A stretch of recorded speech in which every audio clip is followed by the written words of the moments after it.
Hi everybody, Simply Strength, Matt here, and welcome back.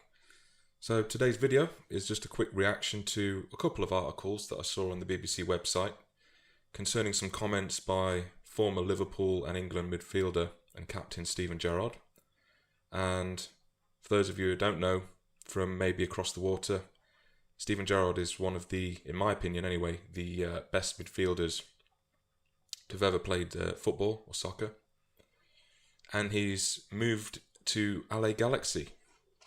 He's finished his career at Liverpool now, and he's moving over the Atlantic to finish his career in the States.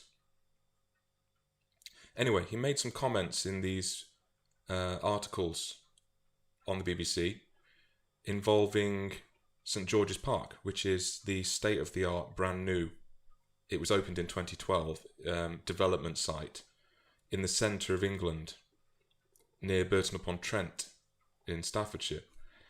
And I've included the links below so you can see his comments. And the connotations that this has for personal development you'll see in a moment, but I'm just going to take you through a bit of what was said. And to be honest, I mean, Stephen, my interest in football is passive at best. But I've always admired Liverpool and followed them for several years now. And particularly, I've always admired Gerrard because he's, in general, been quiet and he's always got on with the game, and he's been he's conducted himself quite well. He's been a one-club man so far. But that's obviously about to change. And I do think that he's one of the greatest midfield players to have graced the game, and it's certainly one of the best to have pulled on an England shirt in the last 25 years. His influence as well and commitment to his club and national side have also set a fine example, as well as his superlative talents. But these remarks that he made in recently about the £105 million football centre, the National Football Centre, disappointed me because he called it boring. Now, the site constitutes 330 acres, and it's situated right in the middle of the country for transport reasons, I guess. It's accessible. And it includes facilities that support all of the national teams in England, so all 24 squads. It's got a replica of the Wembley playing surface, so Wembley being our national ground, the sort of unofficial home of football, I would say. So it's got a replica of that particular surface, and it's also got an altitude chamber to replicate different temperatures and environmental conditions. But unfortunately for me, it seems that all of these provisions don't meet Stephen's criteria. He believes that a golf course is needed to help overcome the, quote, shyness in the England squad. And perhaps unsurprisingly, seeing as footballers always tend to get their own way, the managing director of the site, Julie Harrington, has asserted that a 9-hole course is planned for the site. So speaking about the site, Gerrard commented, and these are his words from the article, quote, "It's an unbelievable site, but they need to be a bit more realistic around it," he said. "They need to make it a little bit friendlier for the players. It's a top place to train and prepare, but away from training pitch and the games, it can be boring. We need to create that atmosphere where England players are desperate to get away and do well. When you get to England, you want to have your lunch and go to bed and keep away from everyone because there's a shyness. There needs to be an England atmosphere where you turn up and you know each other, you want to be with each other." Now, I simply fail to understand how a supremely wealthy footballer, situated at the most lucrative, expensive and luxurious development hub in the land, can possibly complain of boredom. I acknowledge the fact that he rates the facilities highly from a footballing perspective. I should think so, given the time and money put into the development of the place. It's taken years to finish. But to think that a golf course is needed to help foster team cohesion is a complete joke in my view. Firstly, there are numerous golf courses in the surrounding area just a few miles away from the site, obviously of varying degrees of quality. There's one that's very expensive to join, and then there's one that's more accessible. However, I presume these don't suffice because of the unwanted public attention the players might face in the middle of a round. If a bespoke private golf course is what the players want on the site, they should pool their money and fund it themselves. His observation that the site needs to be friendlier for the players incenses me. Playing for England, or anybody in any nation that gets to represent their country, is a privilege that few get to experience.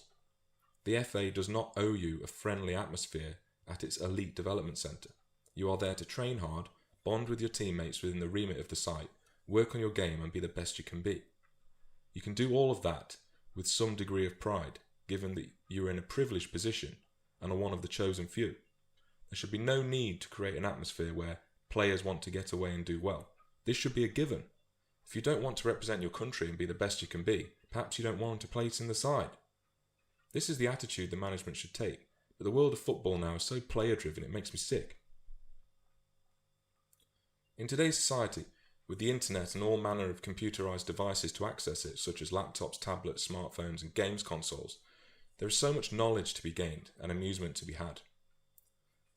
If I were an elite footballer in their position, commanding an income of around £100,000 per week, I'd be all too happy, after training or meals with the team, to retire to my plush room and immerse myself in books, practice relaxation and or meditation techniques, study psychology, develop a winning mindset, plan my career after retiring, manage business interests such as investments or property and the like, chat to family members over Skype, play video games alone or with teammates, and so on and so on.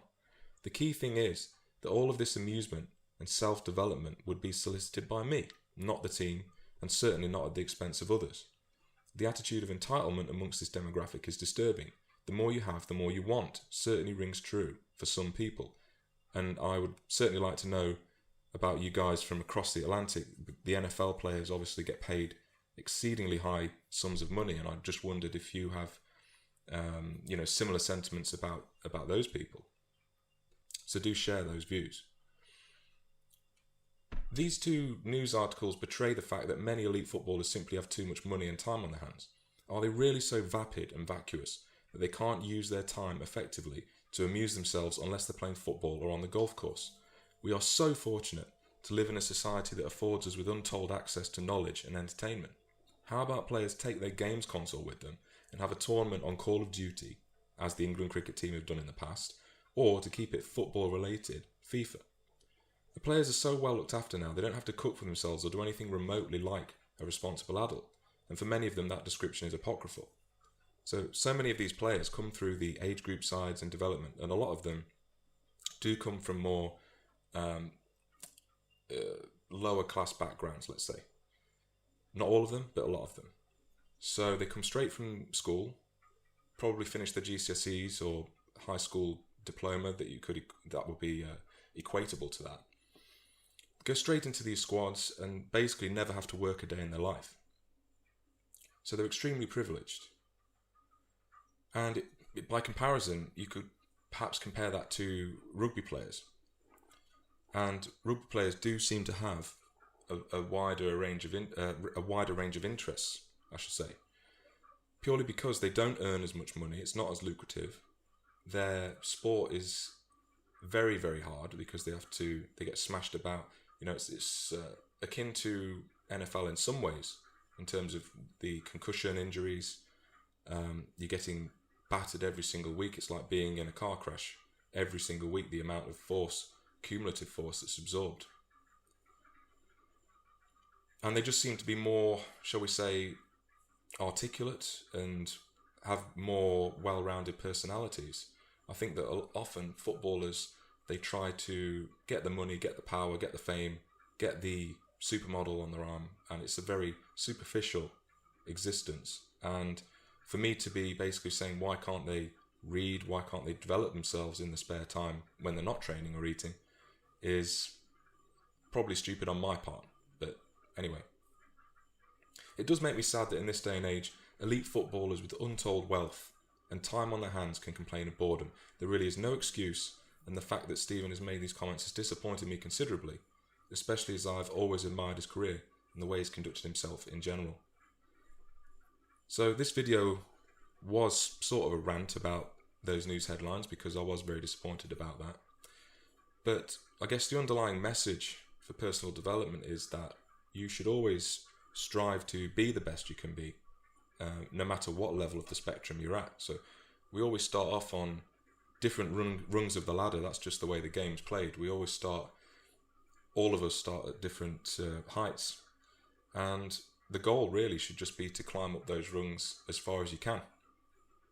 And as I said, in his situation, he has so much money, so much time, that in that, the downtime where he's complaining of being bored, he could be managing all sorts of things, all sorts of interests, all sorts of business opportunities. He could be planning for his retirement. He could be setting up businesses and arranging.